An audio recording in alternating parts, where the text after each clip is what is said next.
एक तो पहले देखना है कि वहाँ चांद पे पानी है कि नहीं। ये पानी की खोज ये सबसे महत्व का उसका उपयोग होगा। जैसे पृथ्वी पे भूकंप होता है उसी तरीके से चांद पे भी कंप होता है। क्या चांद एक साल में 2.5 सेंटीमीटर अपने से दूर जा रहा है। कुछ खामियां रह गई थी, वो खामियां कम करने के लिए फिर से पहले से उसका जो सॉफ्टवेयर था उसको बदल कर दिया गया। उसके अंदर पहले 5 इंजन थे, उसकी जगह 4 इंजन बना दिए। उसके जो लैंडर के विक्रम लैंडर के जो 4 पैर है उसको भी ज़्यादा मजबूत कर दिए गए और उसके अंदर अच्छी तरह से काम कर सके इस तरीके के शॉक एब्सॉर्बर्स भी लगा दिए गए। अब ये अपना जो चंद्रयान 2 का जो ऑर्बिटर है उससे अभी भी हमें वहाँ की तस्वीरें मिलती है जहाँ हमें जाकर उतरना है। ऐसी तस्वीरें अपने जो लैंडर है अभी विक्रम लैंडर चंद्रयान 3 का उसके मेमोरी में रखी गई है।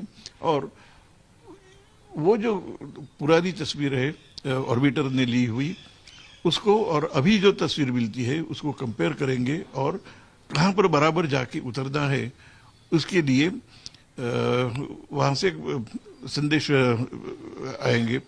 और ये जब काम चालू हो जाएगा कि जब यान पहले एक 1.6 किलोमीटर पर सेकंड इतनी गति से जाता है उसकी गति कम करके एकदम कम करके 1 से 3 मीटर पर सेकंड इतनी गति उसकी कम कर दी जाएगी ताकि वहां जाके उतरने के बाद हल्का सा शॉक लगे, बहुत ज्यादा सा शॉक न लगे। अभी उसकी गति 1.6 किलोमीटर पर सेकंड हो सकती है। इसकी गति आगे जाने की भी है और नीचे उतरने की भी है। ये जो गति है वो हमें कम करके 1 से 3 मीटर तक ही उसकी जो गति रखनी है। और उसके लिए ये जो है वो छोटे रॉकेट्स जो है उसके नीचे 4 जो रॉकेट्स लगाए हैं उसका उपयोग हम करेंगे। कौन से एक्सपेरिमेंट होने हैं? एक तो पहले देखना है कि वहाँ चांद पे पानी है कि नहीं। ये पानी की खोज ये सबसे महत्व का उसका उपयोग होगा। फिर वहाँ से उष्णता किस तरह से बहती है उसके लिए एक प्रयोग है। उसके ऊपर हम जैसे पृथ्वी पे भूकंप होता है उसी तरीके से चांद पे भी कंप होता है क्या, ये नापने के लिए एक उसका इंस्ट्रूमेंट भी है। और लेजर रिट्रो रिफ्लेक्टर लगाए हैं कि जो वहाँ चांद पे छोड़ देंगे और उसके बाद भी हम पृथ्वी से वहाँ तक लेजर का प्रकाश डाल के वो परावर्तित होगा।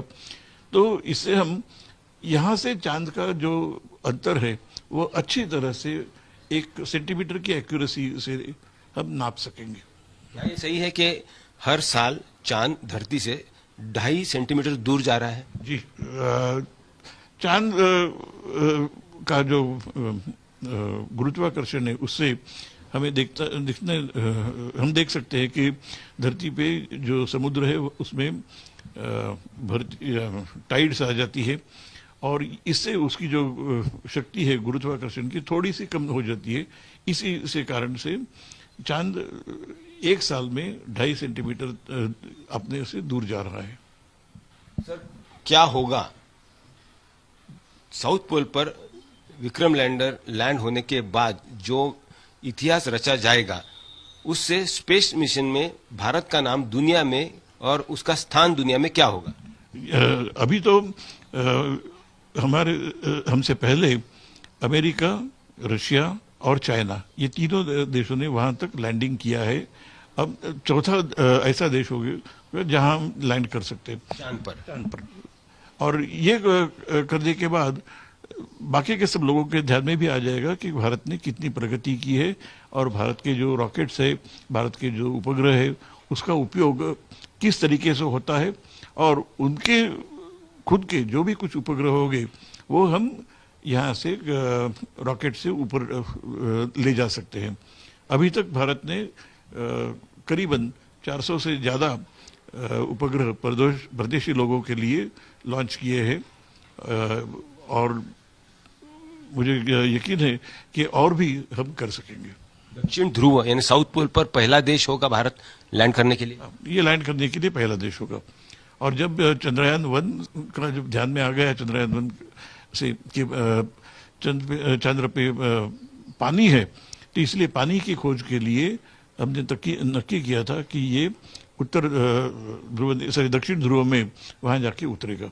कैसा लगता है जो पौधा आपने लगाया था, इसरो के डायरेक्टर रह चुके हो, आज वो बहुत बड़ा बरगद बन गया है और उसके फल मिलना चालू हो गए, आपको कैसा लगता है?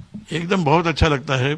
इतने साल काम करने के बाद अभी भी मैं इसका अभ्यास करता ही रहता हूँ और मुझे यकीन है कि आजकल के नौजवान बाकी के सब लोग जो है वो इसी को ये काम को आगे ले